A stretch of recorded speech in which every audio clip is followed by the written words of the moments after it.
Chapter 33. Conclusion. Van Baarle, led by 4 guards, who pushed their way through the crowd, sidled up to the black tulip, towards which his gaze was attracted with increasing interest the nearer he approached to it. He saw it at last, that unique flower, which he was to see once and no more. He saw it at the distance of 6 paces, and was delighted with its perfection and gracefulness.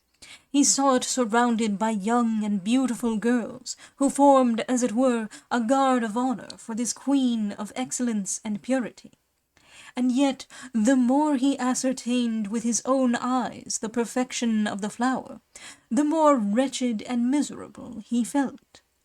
He looked all around for someone to whom he might address only one question, but his eyes everywhere met strange faces, and the attention of all was directed towards the chair of state, on which the stadtholder had seated himself. William rose, casting a tranquil glance over the enthusiastic crowd, and his keen eyes rested by turns on the 3 extremities of a triangle, formed opposite to him by 3 persons of very different interests and feelings. At one of the angles, Boxtel, trembling with impatience, and quite absorbed in watching the prince, the gilders, the black tulip, and the crowd. At the other, Cornelius, panting for breath, silent, and his attention, his eyes, his life, his heart, his love, quite concentrated on the black tulip. And thirdly, standing on a raised step among the maidens of Haarlem, a beautiful Frisian girl, dressed in fine scarlet woolen cloth, embroidered with silver, and covered with a lace veil, which fell in rich folds from her headdress of gold brocade. In one word, Rosa, who, faint and with swimming eyes, was leaning on the arm of one of the officers of William. The prince then slowly unfolded the parchment, and said with a calm, clear voice, which, although low, made itself perfectly heard amidst the respectful silence, which all at once arrested the breath of 50,000 spectators. "You know what has brought us here. A prize of 100,000 guilders has been promised to whosoever should grow the black tulip. The black tulip has been grown. Here it is before your eyes, coming up to all the conditions required by the program of the Horticultural Society of Haarlem. The history of its production and the name of its grower will be inscribed in the Book of Honor of the city. Let the person approach to whom the black tulip belongs." In pronouncing these words, the prince, to judge of the effect they produced, surveyed with his eagle eye the 3 extremities of the triangle. He saw Boxtel rushing forward, he saw Cornelius make an involuntary movement, and lastly he saw the officer who was taking care of Rosa lead, or rather push her forward towards him. At the sight of Rosa, a double cry arose on the right and left of the prince. Boxtel, thunderstruck, and Cornelius, in joyful amazement, both exclaimed, "Rosa! Rosa!" "This tulip is yours, is it not, my child?" said the prince. "Yes, Monseigneur," stammered Rosa, whose striking beauty excited a general murmur of applause. "Oh," muttered Cornelius, "she has then belied me when she said this flower was stolen from her. Oh, that's why she left Lowenstein. Alas, am I then forgotten, betrayed by her whom I thought my best friend on earth? Oh," sighed Boxtel, "I am lost." "This tulip," continued the prince, will therefore bear the name of its producer, and figure in the catalogue under the title Tulipa nigra rosa barlensis, because of the name Van Barle, which will henceforth be the name of this damsel.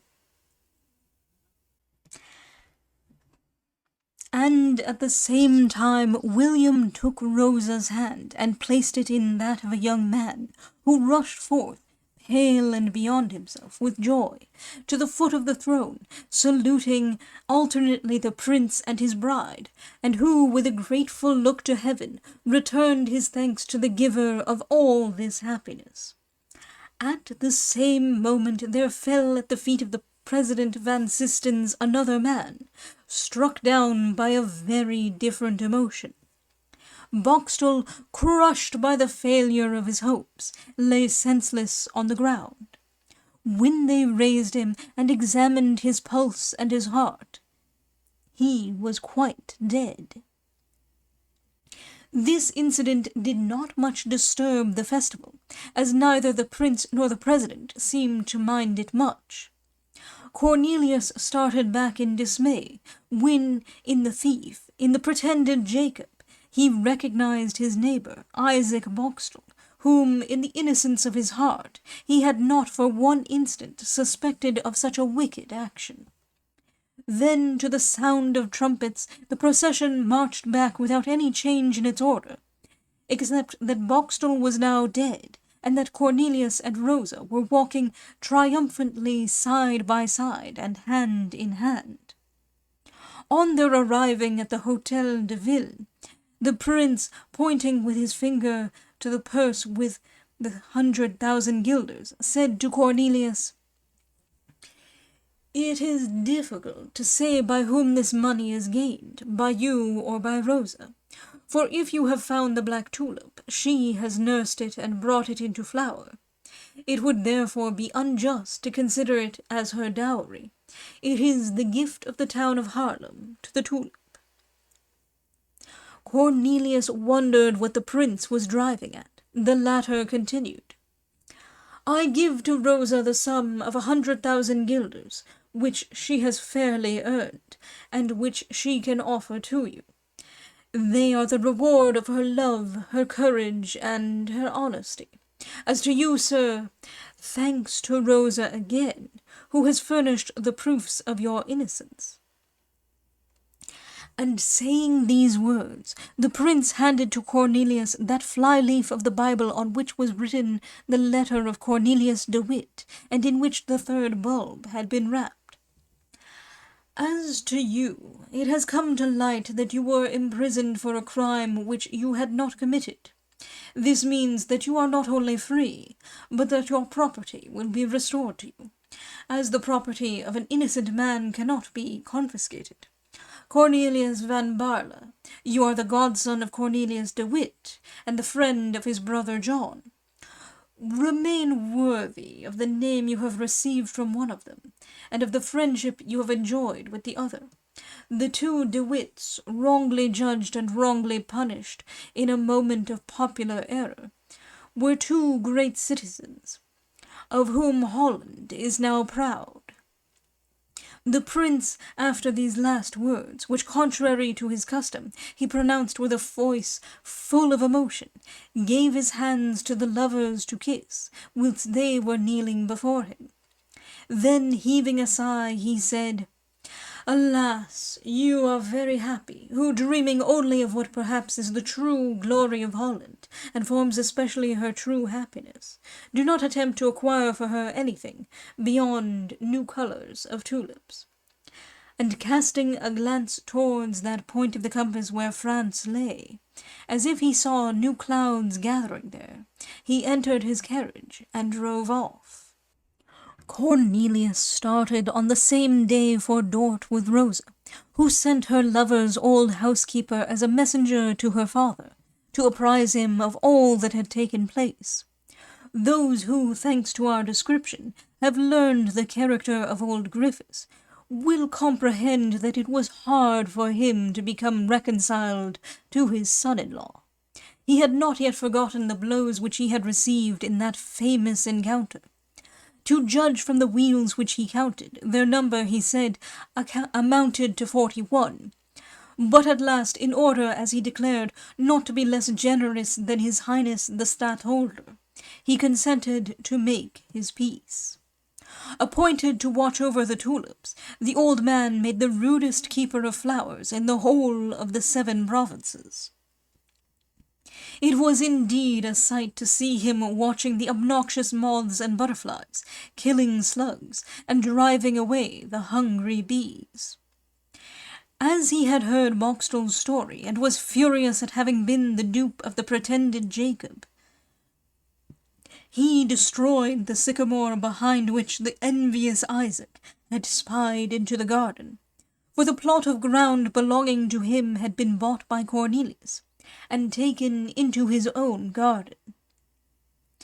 Rosa, growing not only in beauty, but in wisdom also, after 2 years of her married life, could read and write so well that she was able to undertake by herself the education of 2 beautiful children which she had borne in 1674 and 1675, both in May, the month of flowers. As a matter of course, one was a boy, the other a girl, the former being called Cornelius, the other Rosa. Van Baarle remained faithfully attached to Rosa and to his tulips. The whole of his life was devoted to the happiness of his wife and the culture of flowers, in the latter of which occupations he was so successful that a great number of his varieties found a place in the catalogue of Holland. The 2 principal ornaments of his drawing-room were those 2 leaves from the Bible of Cornelius de Witt, in large golden frames, one of them containing the letter in which his godfather enjoined him to burn the correspondence of the Marquis de Louvois, and the other his own will, in which he bequeathed to Rosa his bulbs under condition that she should marry a young man of from 26 to 28 years, who loved her and whom she loved,